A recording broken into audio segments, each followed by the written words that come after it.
Hello, আসসালামু আলাইকুম। শখের খামার ফরিদপুর ইউটিউব চ্যানেল এবং ফেসবুক পেজ থেকে ছোট্ট একটা শর্ট ভিডিও নিয়ে চলে আসলাম। তো আজকে হচ্ছে আমার ব্রয়লার মুরগির বয়স 31 দিন। তো 31তম দিন রাতের আপডেট আপনাদের সাথে শেয়ার করব। তো ভিডিওটিকে স্কিপ না করে অবশ্যই শেষ পর্যন্ত দেখবেন এবং শখের খামার ফরিদপুর ইউটিউব চ্যানেলটি সাবস্ক্রাইব করবেন। ভিডিওটি লাইক, কমেন্ট এবং শেয়ার করে অন্য ভাইদের দেখার সুযোগ করে দিবেন। তো ভিডিওটি শুরু করা যাক। তো আপনারা দেখতে পাচ্ছেন আমার ব্রয়লার মুরগিগুলা মাশাআল্লাহ মোটামুটি এখন সুস্থ আছে। তো এখন যেহেতু ওয়েদারটা একটু খারাপ,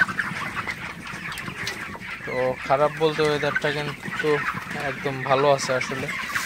তো এখন কোনো রোদ নাই আসলে, মুরগিগুলা খুবই গরম থেকে মুরগিগুলা এখন ঠিকঠাক আছে। তো গত কয়েকদিন আমার মুরগিগুলা হিট স্ট্রোক করে প্রায় 10-15টা মুরগির মতো মারা গেছে অলরেডি। তো প্রচুর পরিমাণে গরম ছিল। তো আলহামদুলিল্লাহ এখন কিন্তু গরমটা ওইভাবে নাই আসলে, মুরগিগুলো এখন হিট স্ট্রোক করতেছে না আসলে। তো মুরগিগুলোকে সঠিকভাবে পরিচর্যা করবেন অবশ্যই। তো মুরগিগুলোকে রাতের বেলায় যদি হালকা ঠান্ডা লাগে আসলে, তো সেক্ষেত্রে কিন্তু আদার রসটা আপনারা ব্যবহার করতে পারেন। তো ওই বিষয়ে পরবর্তীতে একটা ভিডিও দিব আপনাদের সাথে আসলে। তো মুরগিগুলাকে রাতের বেলায় পানি এবং ফিড দিয়ে দেওয়া হয়েছে। তো মুরগিগুলাকে সবসময় চেষ্টা করবেন ফ্রেশ কন্টেনারে পানি দেওয়ার জন্য, তাহলে কিন্তু মুরগিগুলা ভালো থাকবে। পানি থেকে কিন্তু কোনো ব্যাকটেরিয়া ছড়াবে না আসলে। অপরিষ্কার কন্টেনারে পানি দিলে কিন্তু পানি থেকে ব্যাকটেরিয়া, রোগ জীবাণু ছড়াইতে পারে। তো এই জিনিসগুলো অবশ্যই আপনারা খেয়াল রাখবেন।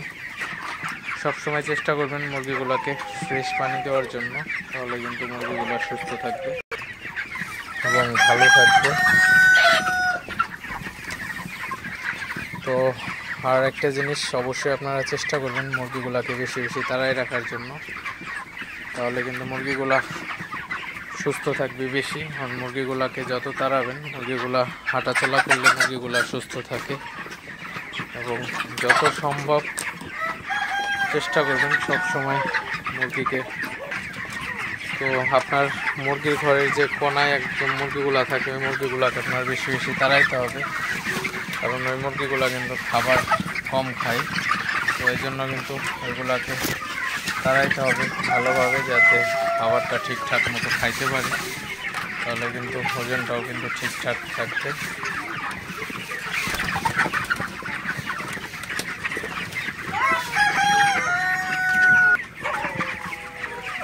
তো যাই হোক, ভিডিওটি আর বেশি বড় করব না। সবাই ভালো থাকবেন, সুস্থ থাকবেন। শখের খামার ফরিদপুর ইউটিউব চ্যানেলটি অবশ্যই সাবস্ক্রাইব করবেন। ভিডিওটি লাইক, কমেন্ট এবং শেয়ার করে অন্য ভাইদের দেখার সুযোগ করে দিবেন। তো দেখা হবে অন্য কোনো নতুন ভিডিওতে নতুন কোনো তথ্য নিয়ে। সে পর্যন্ত সবাই ভালো থাকবেন। আসসালামু আলাইকুম।